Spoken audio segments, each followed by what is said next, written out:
डालेंगे नजर, लेकिन सबसे पहले बात करते हैं हम उत्तराखंड की।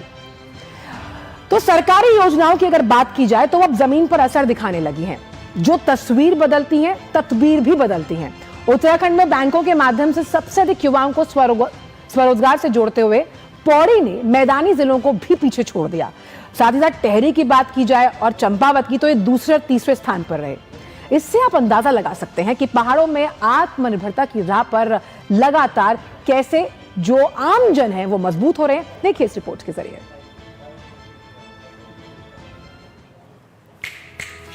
उत्तराखंड में स्वरोजगार अब सिर्फ सपना नहीं बल्कि आत्मनिर्भरता की मजबूत राह बनता जा रहा है। इसी राह पर चलते हुए मुख्यमंत्री स्वरोजगार योजना के तहत पौड़ी जनपद ने प्रदेश में पहला स्थान हासिल कर ये साबित कर दिया है कि सही नीति और जमीनी क्रियान्वयन से पर्वतीय जिलों में भी रोजगार की नई इबारत लिखी जा सकती है।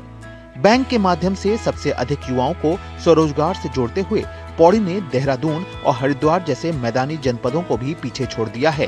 प्रदेश स्तरीय रैंकिंग में टिहरी गढ़वाल दूसरे और चंपावत तीसरे स्थान पर रहा।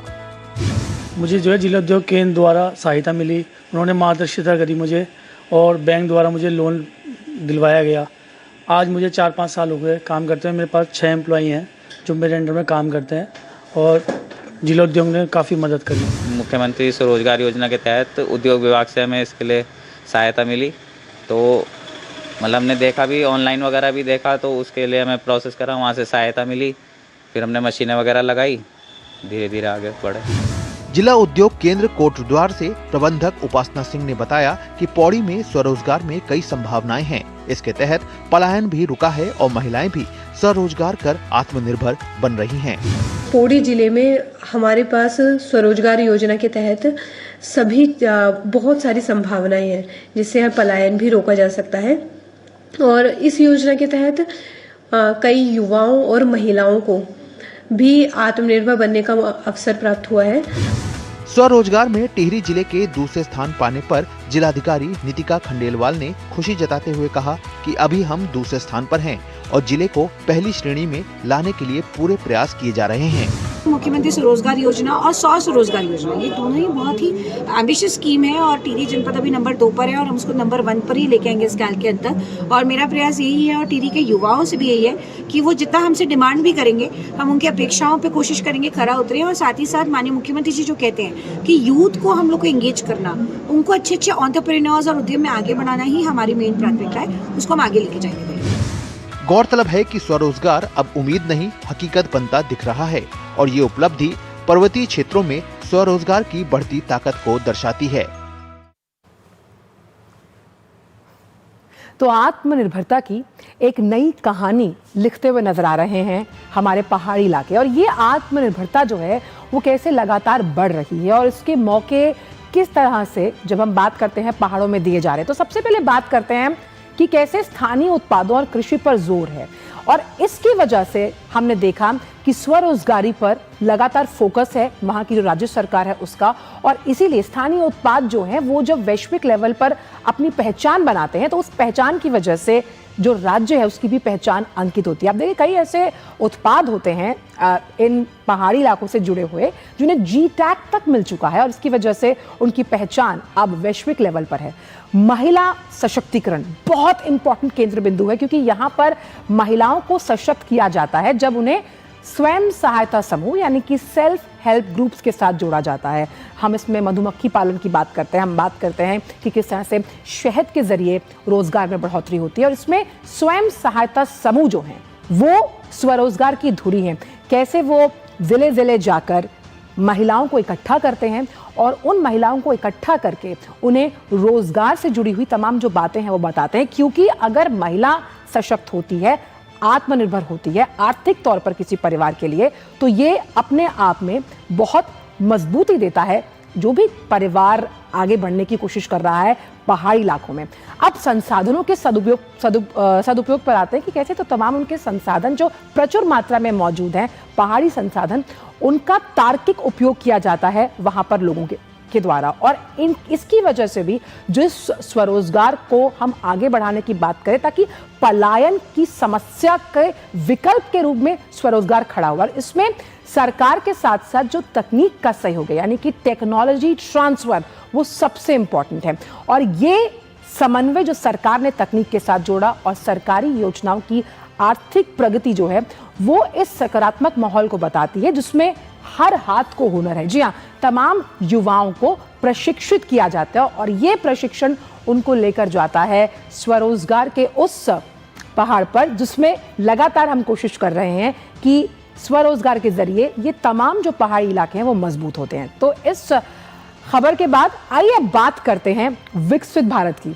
विकसित भारत में जी रामजी विधेयक 2025 की अगर बात की जाए, संसद का शीतकालीन सत्र अभी हाल ही में खत्म हुआ और इसमें दोनों सदनों में से पारित कर दिया गया। इस योजना को लेकर श्रमिकों और ग्रामीण जो है उनमें खासा उत्साह देखा गया। ग्रामीणों का मानना है कि जी रामजी योजना गांव में स्थायी और टिकाऊ आजीविका के अवसर पैदा करेगी।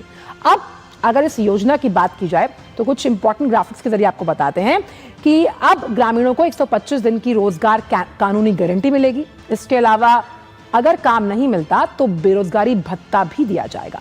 ये योजना केंद्र और राज्य सरकारों के बीच साझा जिम्मेदारी पर आधारित होगी और इसमें 60% खर्च जो है वो केंद्र सरकार वहन करेगी और 40% राज्य सरकार। जी रामजी योजना में ग्रामीणों को रोजगार गारंटी कार्ड मिलेगा जो अगले 3 साल तक मान्य होगा।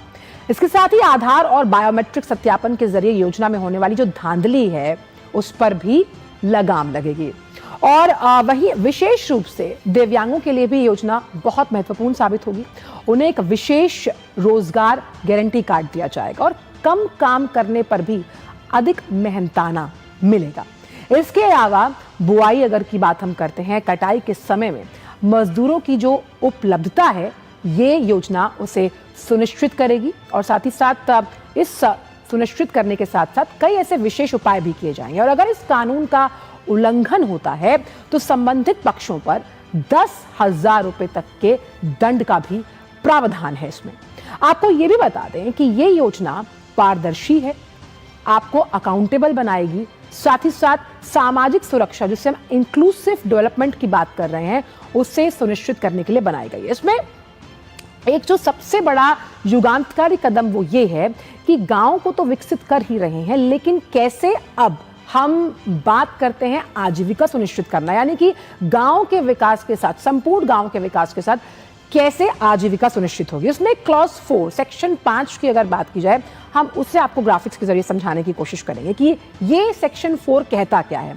ये सेक्शन 4 इस तरफ इशारा करता है कि ये जो योजना है इसमें तय बजट है, आपूर्ति आधारित, जितनी आपको आपूर्ति करनी है उस आपूर्ति पर आधारित इस बिल को बनाया गया। ढांचे के तहत आपको खर्च जो है वो तय किया गया। अनियंत्रित खर्च यानी कि जो फर्जी खर्चों की मांग थी या गड़बड़ी पर लगाम लगाने के लिहाज से ये बिल बहुत अहम है। और राज्यों की जो जवाबदेही है यानी कि अकाउंटेबिलिटी है उसको बढ़ाने में भी ये बिल बहुत सहायक साबित होगा। एक बहुत बड़ा जुमला जिसे लगातार कहा जाता है कि भाई ऊपर से हमें पैसा नहीं मिला, केंद्र सरकार से पैसा नहीं आया, ये जो बहाना है वो अब नहीं आएगा क्योंकि 40% खर्च तो आपको भी वहन करना है। लेबर बजट की जगह इसमें जो टर्म इस्तेमाल किया गया वो है मानक आवंटन का प्रस्ताव।